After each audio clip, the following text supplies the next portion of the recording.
আলহামদুলিল্লাহ, এটা জীবনের সেরা দিন। মক্কা থেকে অভিনেতা ফারহান। ছোট পর্দার জনপ্রিয় মুখ মুশফিক আর ফারহান ব্যস্ত অভিনয় জীবনের ফাঁকে উমরা পালনের উদ্দেশ্যে বর্তমানে সৌদি আরবের পবিত্র নগরী মক্কায় অবস্থান করছেন তিনি। সেখান থেকে জানালেন আবেগ ঘন বার্তা। গত শুক্রবার নিজের অফিসিয়াল ফেসবুক পেজে একটি ভিডিও শেয়ার করেন ফারহান। ভিডিওতে দেখা যায় তিনি ইহরামের সাদা পোশাকে পবিত্র কাবা শরীফের সামনে বসে আছেন। ক্যাপশনে লিখেছেন, আলহামদুলিল্লাহ, আমার জীবনের সেরা দিন।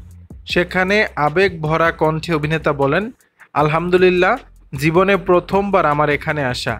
কাবা শরীফের সামনে এই প্রথমবার ঢুকেই হাজরে আসওয়াদ কালো পাথরে চুমু দিতে পেরেছি, যা ভাগ্যের চেয়েও ভাগ্যের ব্যাপার। আল্লাহর কাছে লাখ লাখ শুক্রিয়া। জীবনে আর বড় কোনো চাওয়া নেই, পাওয়া নেই, আলহামদুলিল্লাহ।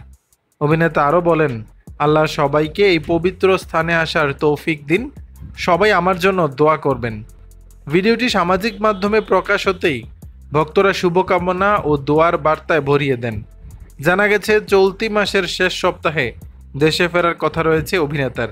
দেশে ফিরে নতুন নাটকের শুটিংয়ে অংশ নেবেন তিনি। দর্শক, বিষয়টি নিয়ে আপনাদের মতামত জানাবেন নিচের কমেন্ট বক্সে।